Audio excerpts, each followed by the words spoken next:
Hello friends, बरायबाय Bodo Job Info official YouTube channel गोबांथार कुइसन comment जागासिनो दङ आंबो गोबांथार माने बिजि दङमोन हमना ला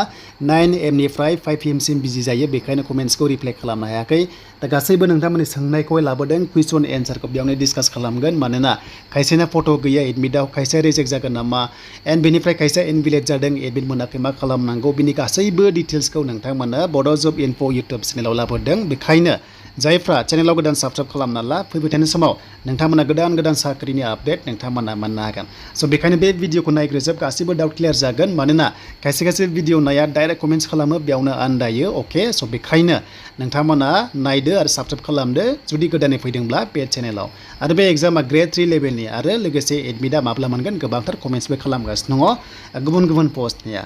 दा अफिसियेल साइडआव फैखाबाय अफिसियेल साइडआव फैनाय लोगो लोगो लिंकखौहाय गासै मोनथाम होदों अके स' बेनिफ्राय खायसे सार्भार डाउन जायो नोंथांमोना जेरावबो क्लिक खालामनानै ट्राइ खालाम होमबानो एडमिट लिंकआ गेवगोन आरो नोंथांमोना डाउनलड खालामनानै लानो हागोन अके आरो बे पस्टआ 3100 सामथिं दङ जेराव बेयाव 11 लाखनि बारा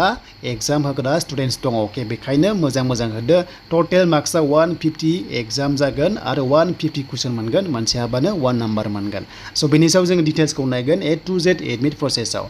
दा बे एग्जामा जाबाय HS लेभेलनि एग्जाम एबा हायार सेकेन्डारि लेभेलनि एग्जाम आर्ट्स कमार्स साइन्स खोथा गैया नोंथांमोना बेयाव आनजाद होनो हागोन आरो खायसे आन्दायगासिनो डिग्री लेभेलनि एडमिटआ माब्ला मोनगोन आरो डिग्री फरायनायफोरा बे पस्टआव एलिजिबल जागोन ना जाया आरो जुदि खालामदों मानो आंनिया HS लेभेलाव ओंखारखो बेखौ नोंथांमोना क्वेरि खालामगासिनो दङ स' बिदिबा जों एडमिट डाउनलड प्रसेसआव थांसै दा फाइनाली लिंकआ गेवबाय आरो बेयाव फैनाय लोगो लोगो नोंथांमोना एप्लिकेसन नाम्बारा बेखौ होनानै आरो लोगोसे पासवर्ड मोनदों बेखौ होनानै नोंथांमोना लगइन खालामनांगोन दा नोंथांमोननि आईडी नाम्बारा जेब्ला एप्लाइ खालामदोंमोन ना बेखौ होदो स' बेनिफ्राय लगइन खालामदो आरो बावदोंब्ला आईडी बावदोंब्ला मा खालामनांगौ आरो एडमिट मोनाबा मा खालामनांगौ डिटेल्सखौ बुंगासिनो दङ जुदि जायफ्रा एडमिट मोनाखै इनभेलिड देखायदों गोबां माने टेनसन जादों जानांगौ जेबो गिनांगौ गैया नोंथांमोना हेल्पलाइन नाम्बार होखादों बे कन्टेक्ट नाम्बाराव अफिस टाइमाव नोंथांमोना कल खालाम आरो नोंथांमोननि प्रब्लेमखौ शेयार खालाम गासिबो डिटेल्सखौ डाटाखौ होबानो जाबाय नोंथांमोना जाहाथे 10 AM निफ्राय 5 PM नि गेजेराव कल खालामो अब्लासो रिसिभ खालामनायनि चान्सेसा दङ आरो गोबांथार लाख दं नालाय बेखायनो एसे टेकनिकेलि सुलजाखागोन जुदि आईडी बावदोंब्ला आईडीयानो गैलाबा फरगटआव क्लिक खालाम आरो बे फरगटआव क्लिक खालामनाय लोगो लोगो बै समाव एप्लाइ खालामनाय रेजिस्टार थानाय फन नाम्बार आरो बार्थडेखौ होनानै लगइन खालाम अब्लानो नोंनाव मेसेज हरगोन आरो बै मेसेजाव आईडी नाम्बार आरो लोगोसे नोंथांमोना गासैबो डिटेल्सखौ मोनगोन आरो अके स' बेखौ आं क्लियार खालामबाय दा साइडआ सम बिजि जायो बेखौ नोंथांमोना ट्राइ खालामबाय थानांगोन देन जों दानि एडमिटखौ नायनोसै स' बेनिफ्राय गोबांथार माने कमेन्ट्स खालामगासिनो दङ बे एडमिटआव फट' दंना गैया स' बेखौबो नायगोन दा फार्स्टआव क्लियार खालामसै बे एग्जामा हायार सेकेन्डारि लेभेलनि एग्जाम नोंथांमोना केटेगरि 2 आव मोनदों बे एग्जामा जागायसिगोन 15 सेप्टेम्बराव आरो बेयाव गोबांथार स्ट्रिम दङ जेरै साइन्स दङ बेनिफ्राय जेनेरेल दङ आर्ट्स दङ कमार्स दङ अके नाथाय पस्टआ 3127 बेयाव दङ आरो बे एग्जामा कन्टिनिउ एग्जाम जागोन 15 सेप्टेम्बराव स' बेयाव डिग्री पासआ एलिजिबल जागोन ना जाया गोबांथार माने कमेन्ट्स फैदों स' बेवहाय गासै 11 लाख एग्जाम होगोन बेयावबो डिग्री पासबो दंफायो डिग्री पासआबो बे पस्टआव एलिजिबल जायो अके स' बेखायनो जायफ्रा एडमिट मोनबाय नोंथांमोना बयबो एग्जाम होदो बयनिसिमबो अल द बेस्ट थाबाय दा जों एडमिटखौ नायनोसै स' एडमिटआ खायसे फट' फैयाखैबा नोंथांमोना गांनै फट' कपिस लांफा जाय फट'खौ नोंथांमोना आपल'ड खालामदोंमोन एबा गोदान फट' कपिस लांफा जेबो नङा अब्लानो एक्सेप्ट जागोन मानोना माखासे टेकनिकेल इसुनि थाखाय नोंथांमोना फट' थायाखै एडमिटआव जानो हागौ बारे डाउनलड खालाम नोंथांमोना नेक्स्ट लेभेलाव मोनगोन देन पस्ट एप्लाइडआ बेनो जे नोंथाङा बबे पस्ट एप्लाइ खालामदों नोंथाङा आर्ट्सनिबा मोनसेल' ओंखारबाय जुदि साइन्सबा साइन्सबो थागौमोन बे जेबो नङा नोंनि स्ट्रिमनि सायाव बे थाबाय देन एग्जाम सेन्टार स' एग्जाम सेन्टारा गावगाबागाव थागोन एडमिटआव बेखौ नोंथांमोना नायदो एड्रेसखौबो नायदो जेराव दङ बेयावनो रिपर्टिं टाइमाव नोंथांमोना जाहाथे सहैयो अके